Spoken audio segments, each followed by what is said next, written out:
Dr. Siobhan O'Sullivan does like knowing animals. Dr. Siobhan O'Sullivan does like knowing animals. Hey people, welcome to Knowing Animals. Knowing Animals is a podcast where we speak to animal studies scholars about a piece of their work. I'm Siobhan O'Sullivan and I do like knowing animals.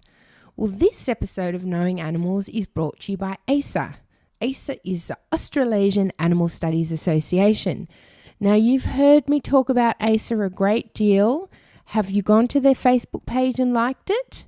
Have you thought about becoming a member? Membership is just $50 Australian and you can sign up at the ASA website.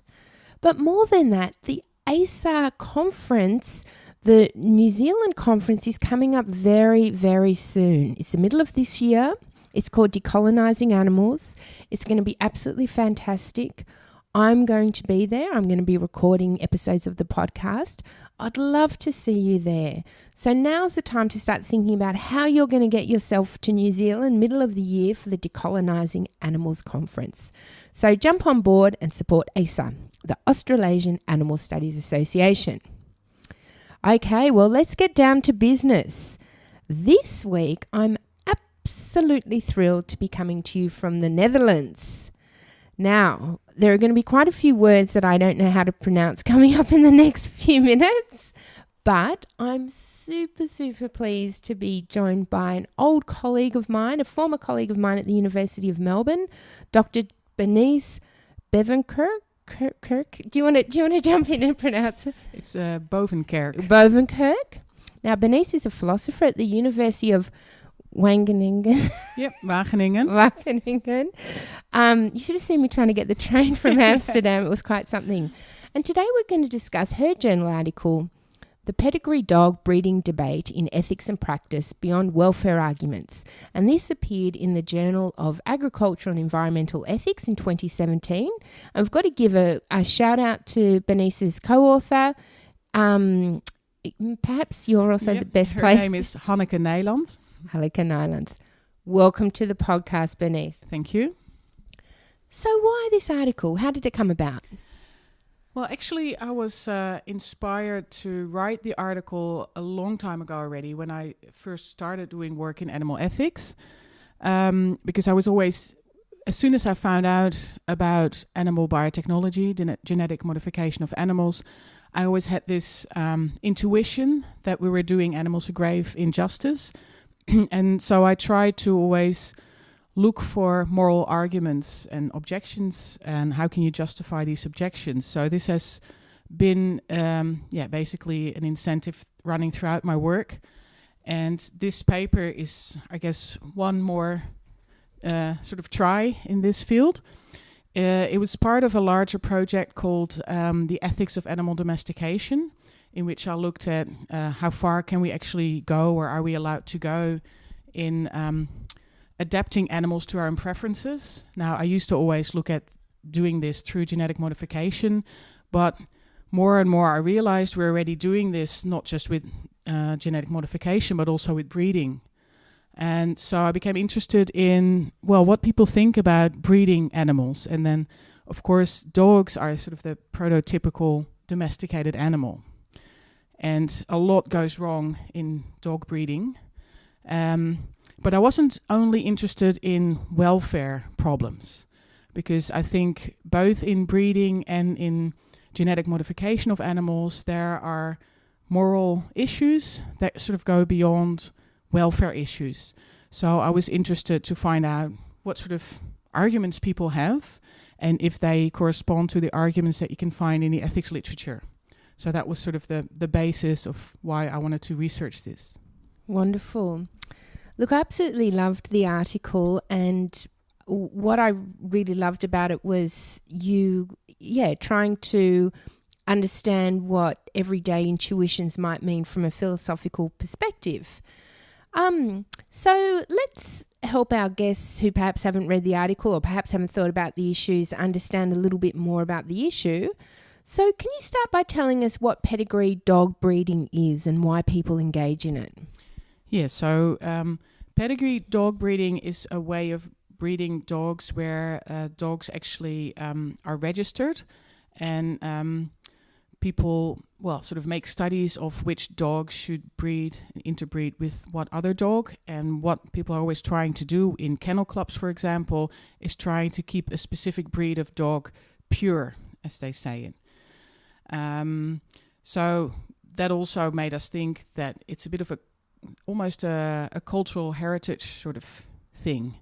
So people have bred this dog. It took them maybe 60 or longer, 80 years to breed a specific breed of dog, and they want to keep it pure. So it's about purebred dogs, and we saw lots of parallels there with racism, for example.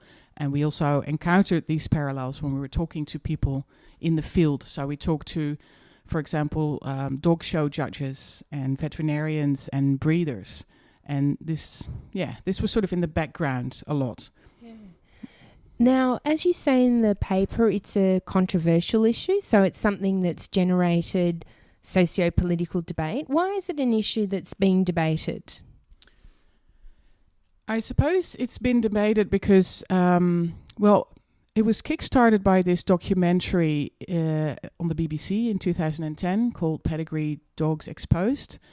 And it showed how many welfare problems are caused by the way dogs are being inbred. So the problem with trying to keep a purebred dog population is that you are working with a very narrow gene pool, because only dogs that have that specific characteristic, so for example, a Ridgeback has to have a black stripe on its back, and if a dog gets born that doesn't have the stripe, then it's not a proper Ridgeback. So that process basically narrows down the gene pool. That and something else, I think. People are also breeding for quite extreme external looks. And that also means that you're creating problems because, for example, when you want to breed a bulldog, an English bulldog, people really like the sort of the wide face and the short snout, but that actually comes with lots of problems, breathing problems, heart problems, for example. The dog can't really walk for more than 1 kilometer without being completely out of air. And so, those are the sort of welfare problems that you find. And I think the Pedigree Dog Breeding Exposed, or Pedigree Dogs Exposed, it was called, that documentary sort of put it on the agenda. And then in the Netherlands, there are a couple of animal activist groups who also put it onto the agenda. So, for example, they held a competition in the saddest dog in the Netherlands, which was actually won by, I think it was a Cavalier King Charles Spaniel, which is a very small dog, a real lap dog. It looks really cute, but it has constant headaches. So people could vote online, and they decided that was the most pathetic dog in the Netherlands. Interesting.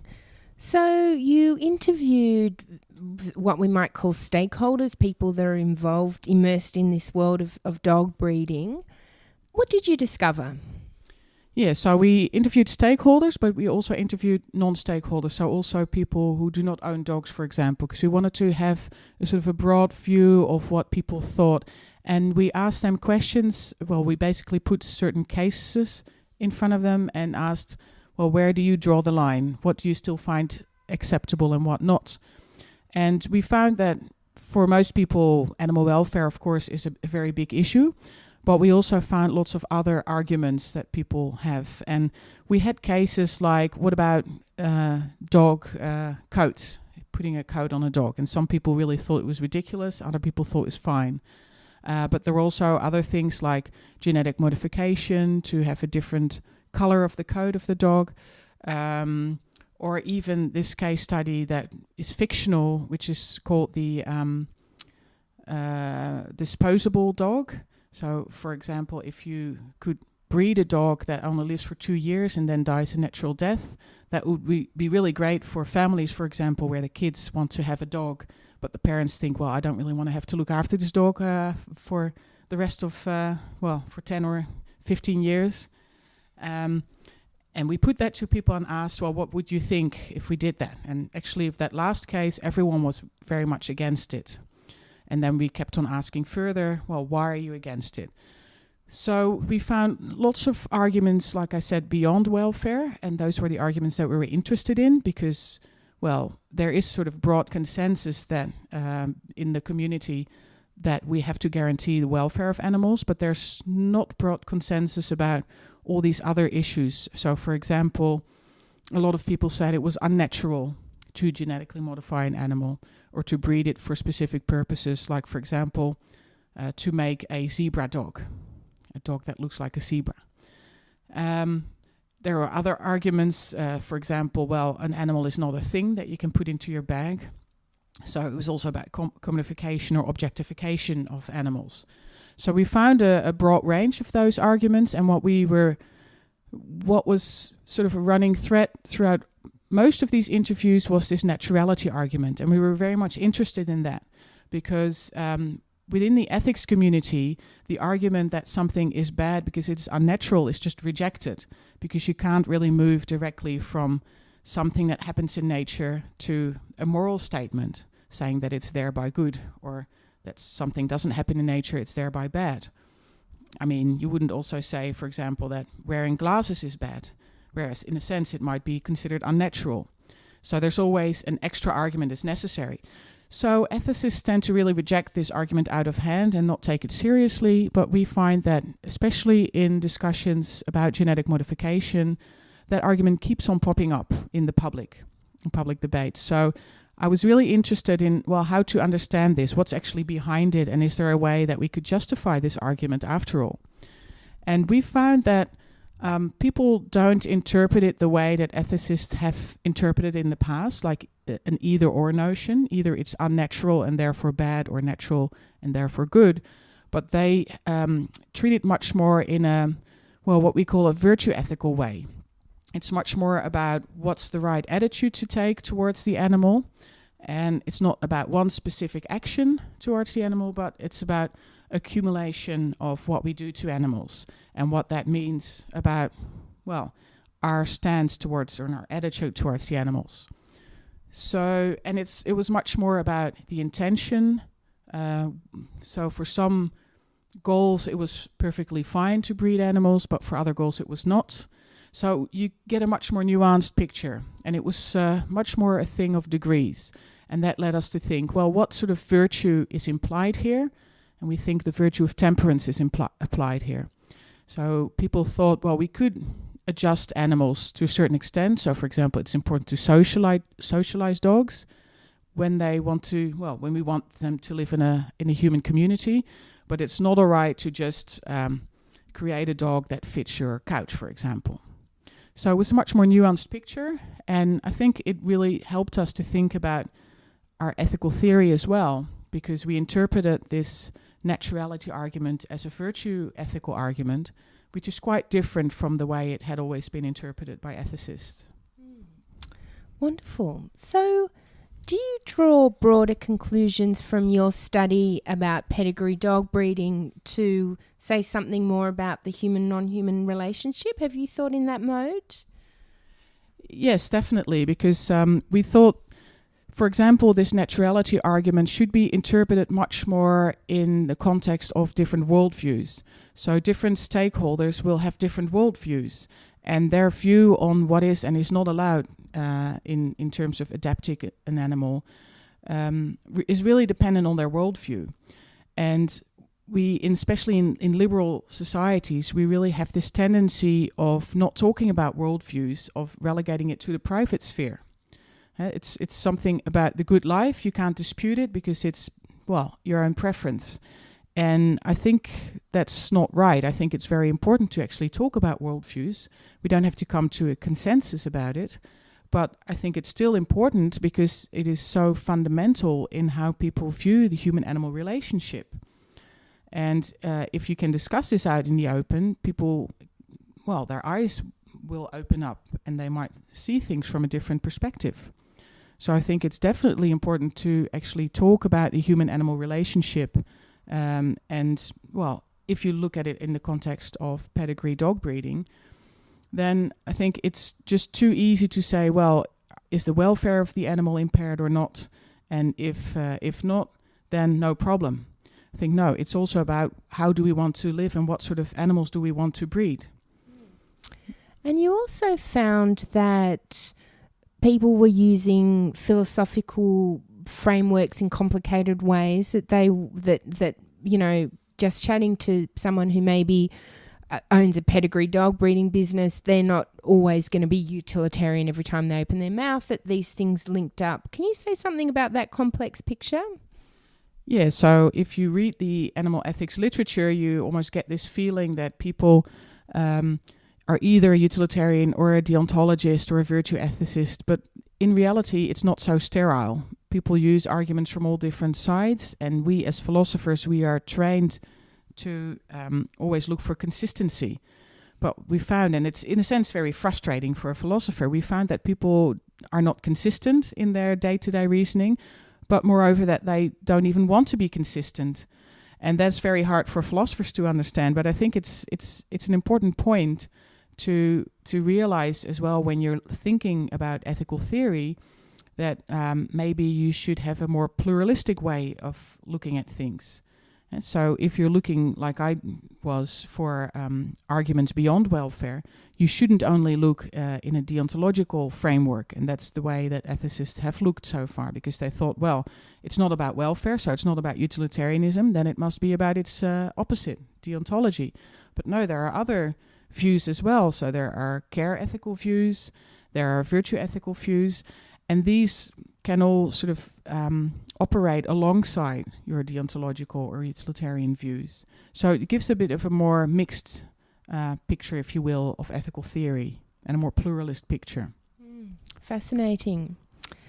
Okay, well, I ask everyone who comes on the program to answer 5 quick questions. Are you ready for your 5 quick questions? Yes. Can you recall the first piece of pro-animal scholarship you ever read?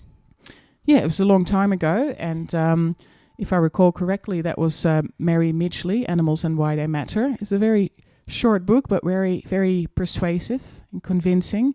And what I liked about the book was that, she was thinking about how do we actually live with animals in our community. And that's something that I'm still really interested in. How can we draw animals into our own communities more? Because it seems so strange and sterile in a sense that we're only worried about living with other human animals and not with other animals, non-human animals. Whereas in the past, they used to be part of our everyday life. Wonderful. Can you recall the first piece of pro-animal scholarship you ever wrote? Yes, that was in 2002. It was actually, I was still studying, but I was doing an internship in the Netherlands at the Center for Bioethics and Health Law. And I did some research into this specific concept called animal integrity, or the violation of animal integrity in the context of animal biotechnology. And like I said before, that's something that's sort of a running thread through my work. I've been interested in objections to animal biotechnology and how can they be justified. And one of the objections that was, especially important in the Netherlands, I think a lot of people were arguing about it in the Netherlands, was integrity. So if you genetically modify an animal, you're basically violating its, intactness or its capability of living its life, or his or her life, in a manner suitable to the species.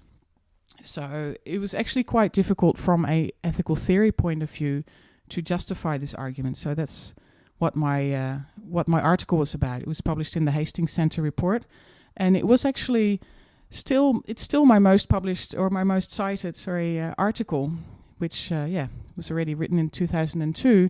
But I think that was also because it was at the start of the discussion about animal biotechnology and how to respond to it. Fascinating. If you had to name one animal studies scholar who's had a big impact on you, who would it be? Yeah, at first, I want to name 2 people. So at first, I was really inspired by my lecturer in environmental philosophy and my mentor who supervised my master thesis. He was called Wouter Achterberg. I won't ask you to pronounce that. Thank you. And he's unfortunately no longer with us, but he wrote a book called Translated Society, nature and sustainability. And he wrote, amongst other things, about animal intrinsic value of animals. And so, yeah, he was quite inspiring, and he's the one who urged me to do more work in animal and environmental ethics. But more recently, I've been very much inspired by Claire Palmer, because, yeah, she's doing exactly the sort of work that I'm really interested in. She's asking the same sort of questions that I'm asking about animals. And what I like about her book, Animal Ethics in Context, is that it's a sort of a relational account, so based on care ethics, but it avoids some of the problems that I also found with care ethics in the past. So it's not so much based on emotions or on whether or not you happen to be close to an animal, but it is much more based on, well, what sort of relationships do we have towards animals and what sort of obligations does this raise to us? And she's actually saying that we have different obligations towards wild animals than towards domesticated animals, for example. And I agree with her in that respect, because I think it's much more in the interest of wild animals to be left alone, whereas we definitely have commitments to domesticated animals because we have put them into the position that they're in. And in fact, through our breeding, we have completely determined the way they are. And to me, her work is also very relevant because I teach a lot to professionals, so not philosophers, but people who are actually working in the fields of animal breeding, for example, or environmental science. And for them, it's, they're always asking the question, for example, when they are doing animal experiments themselves, they're asking, well, why do I have to go through, jump through all these hoops and fill out forms and go through an ethics committee? And I can explain to them, well, it's because you have made a commitment to this animal by putting it in that cage and deciding what to do with it. And that also means you have a special, a duty of care to the animal. And it seems to really make sense when I explain it on the basis of her theory. Wonderful. What's the most important thing academics can do for animals? Well, I suppose creating awareness is very important. I think that's an important role of an academic. So that's also why I think academics should not only publish in academic journals, for example, but should also sort of do more outreach. So awareness is one thing. If you look specifically at the role of philosophers or ethicists, I think, well, we need to clarify arguments in debates, analyze arguments, and thereby we can help people to think more critically themselves. So I don't particularly see my own role as an activist as such, but I think I could very well help animal activists to make a stronger case if they are in a public deliberation, for example. Fantastic. So if you had the power to change one thing about the human-non-human animal relationship, what would it be?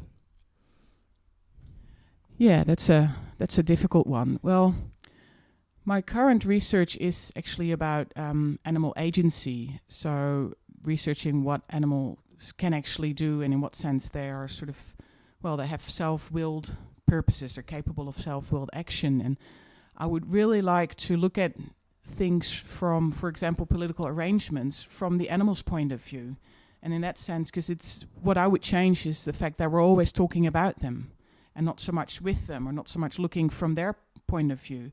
So what I would like to change is to try to, be a bit more, have a bit more imagination in our dealings with other animals, and see, try to understand what it looks like from their perspective, and also try to think of, experiments, not in the sense of animal experimentation, but experiments that figure out what they like. So, for example, preference tests, but going further than preference tests, trying to really, see what it's like for animals. Wow, sounds fantastic. So, what are you working on next? Yeah, so I already said a little bit about animal agency. This is actually part of a broader project. I'm working with 3 other women on this project, and it's about animal agency in the Anthropocene. So we're looking at the context of the Anthropocene and the fact that, we're naming this geological era after humans, and thereby sort of disregarding that there are other animals as well, and what is their role? And if we take their agency more seriously, then how can they sort of help us co-shape this new era? And I've divided that research into 4 different sub-projects. So one is really about animal agency. What can animals do, and how should we understand and conceptualize agency, and what does it mean for ethical theory if we take it more seriously? Because I think in the past, animals were often seen also in ethical theory as victims and not as active agents with whom we have to sort of shape a common life world. Then there's one part on wild animals, one on domesticated animals, and one on urban animals. So we'll do a bit of empirical research as well, observations of human-animal interactions in zoos, for example, or in urban parks. And, we'll be talking to farmers and asking them if they can help us, think along with us. Like, if we have to have farms, then how can we design farms in a way that it takes animal agency more into account? So gives more control to animals over their own way of living, for example. And, my sort of sub-project is about wild animals. And there I'm looking more, again, at using biotechnology on animals. So using gene editing, for example, or CRISPR-Cas on animals in the wild to, for example, help them deal with the effects of climate change. And how should we think of this from a moral perspective? Wonderful. Sounds absolutely fantastic. And I'm so thrilled for you having this new project and this grant and everything, exciting things happening in the Netherlands. Congratulations. Thank you. So how can people find out more about your work? Well, I have my own personal website, which is just bernicebovenkerk.com. And it's Kerk with an E. So English people usually write it with an I, Kirk, like Captain Kirk, but it's Kerk. But we will also have a website of the project up and running soon. But it's not up in the air yet, but it's going to be called, if I'm not mistaken, Animals in the Anthropocene. Wonderful. Yeah. Fantastic. Well, thank you so much for joining us for Knowing Animals. You're welcome. And thank you to the audience for joining us for Knowing Animals, the podcast where we talk to animal studies scholars about their work. Don't forget to follow us on Twitter at knowing_animals. We also have a Knowing Animals Facebook account and Instagram account. Finally, don't forget to leave a review on iTunes. Reviews make it easier for other people to find us. I'm Siobhan O'Sullivan, and I do like knowing animals.